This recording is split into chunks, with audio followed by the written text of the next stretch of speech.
That's the reason I never really talked about this with my family.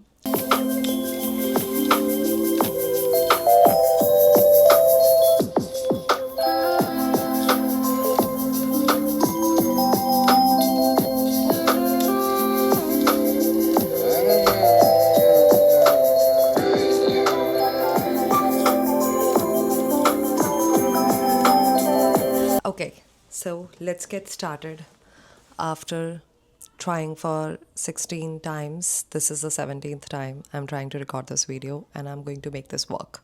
So, today I'm sitting to tell you the story about the worst time in my life. And it is not bad because something bad happened or I was going through something emotionally. It was really the worst time because I could not stand on my own feet, and doctor gave me 7 8 years that might be it for you, so get ready to get departed from the earth. So without, like, this is what I do whenever I sat down to talk about my experience with my autoimmune disease. I start making jokes to ease myself into this. That's the reason I never really talked about this with my family or my friends. I always, whenever this topic comes up, I try to make jokes because that's my defense mechanism. But today we will sit and break the whole thing down. Why, at the age of 20, 21, I guess, at the age of 20, I got autoimmune disease. Why that particular year? And how I dealt with it, how I changed my lifestyle to make sure that I can survive that. Okay, so let's get started. First, I made a questionnaire to me because I knew I cannot sit and talk through this without breaking the storyline. So I made a questionnaire to myself so I can keep track of main things that needs to be covered. What were you in the middle of when your body first started telling you something was wrong? I was at my farmhouse with my family in second lockdown for COVID, when everybody was going to their hometowns at that point of time, and we did the same. We were there for a couple of months, and after a few weeks I just noticed that there is something wrong with me. Red dots on my leg, and that is something that I'm completely okay with because it wasn't new. I always had a history with skin diseases, very long history with rosacea and eczema. So I took it very lightly at that point of time, and everybody in my family was like, okay, you're going through something. Maybe some insect might have bit you, or, like having an allergic reaction to something I ate was very normal. That was the most extended time I was at my farm after a very long time. Like, I cannot remember being there for this long. I always go for a weekend or two, max to max for 4 days. That's it. But there we were for a month, like almost a month, and now the nature and the natural elements are at their best in the summers. There were so many insects, the wildlife was growing, and it's in the middle of forest, so it's legit in the natural reserve. And so we had like a lot of things to deal with COVID. So we did not took it seriously at all. The first symptom was red spots, and those spots were getting bigger and bigger in size as the weeks proceeded. You know, in the following weeks, I could see the spots getting bigger, but it was just like visually, there was no aberration you can feel on the skin. So you can see that there is a red mark, but when you close your eyes and try to feel it, there is nothing. So I thought maybe it is just something related to skin, and I don't know, but I was very okay with that. Yeah, my family was very okay with that too. The duration between getting my first red spot and the second one is longer. It's like days, but then it became like a series. So I would get multiple spot all over my leg, and then they'll turn bigger in size, and then they'll turn purple and blue. And the only way to explain this is when you see in movies, they show dead bodies and they are sort of purplish and bluish in color. That's how my legs used to look. They would look like leg of some dead person. Who you like anybody could see and realize that it's a veins problem. The nerves were like I could see every single vein in my leg. My skin got so sensitive to that, and these patches became bigger and bigger in size to a point where it was very concerning to everybody who would see my legs and be like, what the hell is happening to you? And I would like, it's a skin problem. I'm going through something and I don't know, I'll figure this out. After 2 months already, after this, like 2 3 months when I was there, I was just going through this. I started wearing pajamas because I do not wanted my parents to get concerned, but at the same time I didn't know what to do about it. So I was like, let's figure this out once I'm in the city. And then I came to city. Then I came to the city, and the first thing that I did is to drive to the doctor. I drove to my dermatologist, who was the person who diagnosed me with eczema and rosacea, and he is a very like I don't I didn't even know like he's the right doctor to go to, but I trust him. So I went to him, and in a look I could see that he figured out something, but he wasn't sure how to communicate that to me. So, and he wasn't sure himself. So it was very dramatic, the whole scenario. He asked me to close my eyes and put my leg on some sort of a platform. There was another seat. I put my leg on it. And then my eyes were closed, and he asked, "Can you feel this?" And I was like, "Feel what? I can't feel anything." And then he asked me to open my eyes, and I saw that he had a needle, like this much of a needle, pinned down in my thumb, and I could not feel that. And my leg was purple at that time. I don't know why, but in that room, sitting in front of the doctor, when he was giving me all these expressions, like, "Are you serious? You're coming to me after 3 months, and this is happening for 3 months." And he was so concerned. That was the first time I realized, like, how stupid I was to take this so lightly. Like, what am I doing? I was in denial that nothing is happening because I did not wanted anything to happen. And he said that, this is vasculitis, and what is happening right now is your immunity is attacking your veins in your leg. And why leg? Because it starts from leg and then move upwards in your body because of gravity and pressure, and the veins down there have so much blood in them. So it starts from there. Your leg is the veins in your leg is breaking, and the blood is pooling in patches in your skin, and then they are because they're healing themselves as well. That's what your body does. So the vein is going back in. That is creating this simultaneous process, continuous process of breaking down the veins and then again reconstructing the veins, and your immunity is doing that again and again and again. That made me so scared. I was like, what? What is this? This sounds so serious. And he said, yes, it is. It is. You are my first patient. I'm seeing this for the very first time in at this intensity. It always happens like in, either like a reaction to something or once or twice in a lifetime, but I'm like, this is full-fledged phase 1 going phase 2, and you are so young. After hearing that, a lot of things came to my mind. So I was like, what do you mean that this is rare? Is it rare in India? Is it rare globally? Or what does my age have to do with it at all? And like, why me? And my first reaction to my diagnosis wasn't even dread of what I'm going to do and how I'm going to correct I didn't even had that conversation. He did not really had a pinpointed answer to that, which made me so sad, and I was so disappointed because he was saying that this is a culmination of a lot of things, lifestyle, food, this and that, but it wasn't making sense in my head. It was such a bullshit answer. And I was taking all this in. He asked me, how did you arrive? How did you came? And I was like, I drove myself.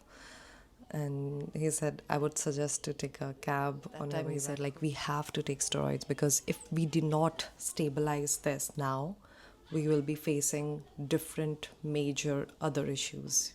We would need to stabilize this, and then we'll see the way forward and what to do next. So this is the story of my diagnosis. Very dramatic. People talk about lowest point, like, there is one day or week or a moment where you will, like, sometimes that does happen, but in this particular scenario, there were so many, like the day that I got the diagnosis that I might not be able to live a very long, healthy life, and like my future in so many ways would be affected by this. And I have to mold my life around this as long as I would live, which is not going to be that long. And I have to live on medication, for for my whole life. Or the day that I realized that I would need my grandmother to help me to go to washroom to pee. Or the day when I realized that I might not be able to give my semester exam and take a year back in college. These all were the lowest points. I cannot really rank them on the scale of lowest to the second lowest, the third lowest. They all were the worst days possible. There were days when I have never said this to anybody, but I would feel so helpless, and that came after the year. Like, this broke me after the year. For 1 year I would join my hands and pray to the God, like, give me strength, I can do this, I know. But after going through this for a year, there came a point where I would not say that to my mother, I would not say that to my sister or anybody, but in my room, when I would sleep, I'll cry, and I say to the God, like, if this is life, if this pain, if this helplessness is life, you take me. And I'm somebody who is so against this, but it broke me at that point of time. It did broke me. Maybe that is the lowest point. Seventh question: what did people around you say or do that made it harder without meaning to? I guess people try to be kind and nice in these times when somebody's going through something like that. But that again triggers you because you would not want them to act different, but at the same time, you want them to be kind and considerate. I would not like people being nice to me in the most obvious ways and kind to me in the most obvious ways. Like, I would enter a room and somebody would leave their seat and be like, oh, you sit. I would not like that. I don't know, but I would just be a little. Maybe I was sensitive to all those things back then. I would not have noticed it if it was some other time. But I was so on the edge in those days, that how they are talking to me or not talking to me, or seeing me or not seeing me. Because I would have conversations with my friend where they would be like, okay, so we'll go there, we'll go here, and then they'll change their plans because I am coming, so they have to figure out a place where I can sit and I don't, have to walk too much or climb stairs or things like that, which is so sweet. Like, my friends were legit. I went on a trip with them, and we spent our complete trip in the hotel itself. We did not went anywhere, and wherever we went, somebody would pick me up and show me the places, and I'm still so grateful for that kind of love and care. But sometimes that too pisses you off. You never know. So the best job done by was my sister, because she would be kind, she would be nice, but not in the obvious way. She would make sure that I'm comfortable, but she'll still be a brat, and I loved it. I would not have it. I wouldn't have it any other way. Let's go. Describe the exact moment you decide to fight back. What triggered it? I was fighting back throughout this. Like, I never really lost hope, and because I just don't give up. I'm not that person. I cannot give up. I'll die trying. That's who I am. So I went to more doctors until I figured out that they all are saying the same thing, which is we do not know, which translated to me, and the subtext to whatever they were saying is we have not done this much research on this, so we can give you an exact answer.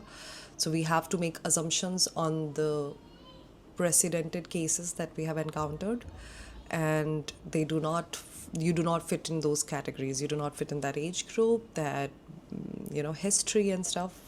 So my conclusion after meeting all these doctors were, I am not talking to the experts in this particular area because they are not experts. They have not done that research. So whom should I go to? And this is a body problem. And I don't know, something hit in me and I'm like, this is a body is like a machine. So there must be something wrong with it. Like, this is just not the end of the world for me. Like, it's not like I've lost a limb. There is something internally going wrong continuously for it to get triggered again, because inflammation would come heavily for few days, and but then few days it would subsided. So what is happening on those few days where it's just like at its most? So I started going to homeopathic doctor and realized that they are talking some sense, but again, very good doctor told me that this process might take a long time, and I don't see that that's the best scenario for you. So you should go to a Ayurvedic doctor because their treatment is extreme, but results can be expected sooner. I went to the doctor, and his reaction to the whole thing was so nonchalant, which is similar to mine. And he talked to me about a lot of things. He talked to me about, have I went through something very devastating emotionally recently? And I was like, no, like, I don't think so. And then he was like, okay. And then he asked me a lot of questions. Did not say why he's asking me these detailed questions, but he did.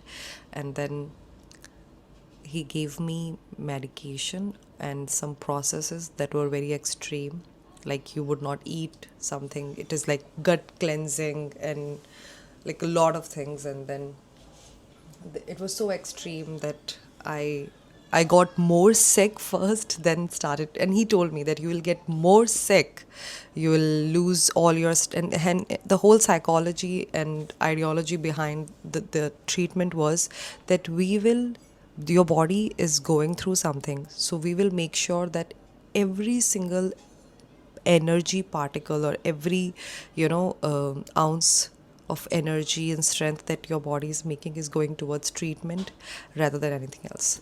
So you will immediately stop walking, doing any kind of manual labor. You need to just be in bed and rest.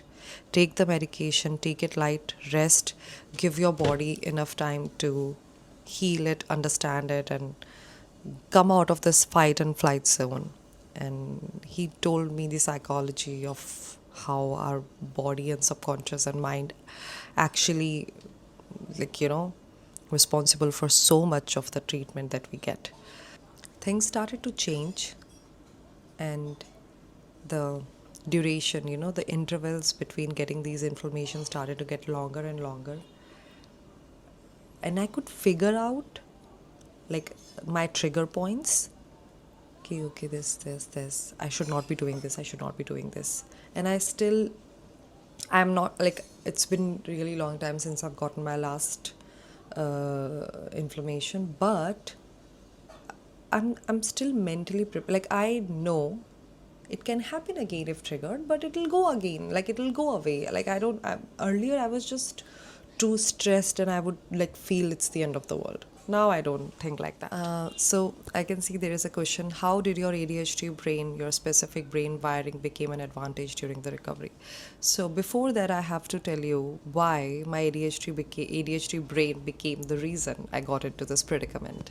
So when my grandfather passed away, I talked about this in my first video. I did not really went through the mourning process the way one should go through, and I repressed the hell out of those emotions so much that it became the seed for this problem.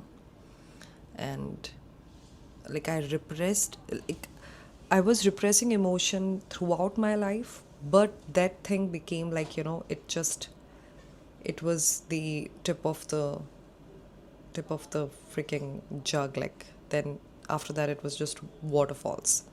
The last thing I needed to do to completely go into a nervous breakdown was that, and I did that. And after that, everything from my childhood, like I I still remember losing my grandfather made me remember things that I didn't even know that I survived. All those bad memories from childhood, which I repressed, and more than that, I reimagined, reframed. When something really bad happens, your brain doesn't only repress it, because repressing means erasing from your RAM. What does it do? It reformulate and redesign it in a way which makes things bearable for you. And all those things started to go away. And then when came the time to recovery, I guess I just did not give up. That's who I am. And if that has something to do with ADHD, I'll I'll give that credit to where credit is due, but that's the kind of person I am. I do not believe in giving up. If life is important, like there was no option. That's how my brain works. There wasn't another option. Giving up means dying. So, or giving up means living with this thing and live on steroids or autoimmune repressants or I don't know what, but I wanted to figure out a way out of that. After going through that intense treatment for a year and a half, I could go weeks, if not months, without getting any inflammation and feeling extremely fine. Of course, my legs after that became very weak because my veins and my nerves just imagine they broke down thousands and thousands of time and then reconstructed themselves again. So it was so weak.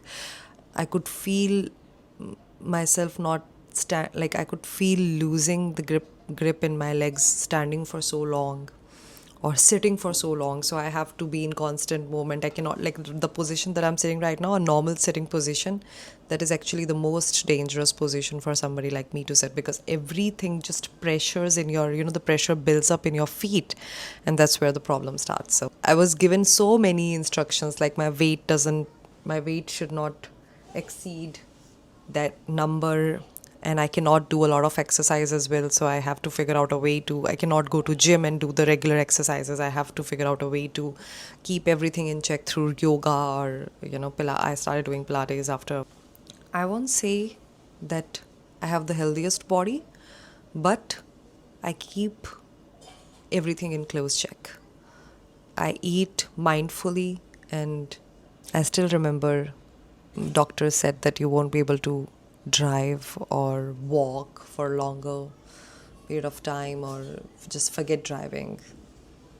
I just went on a road trip a couple of months ago, drove 12 hours straight, and then drove for 4 days to travel, and then drove myself back home. So, I guess the only thing which made all of this possible is just having the belief that this is not the end. It cannot be. I just cannot have anybody else dictate the terms to me. So I'm stubborn. I'm very stubborn like that. If there are questions about this, you can ask me things.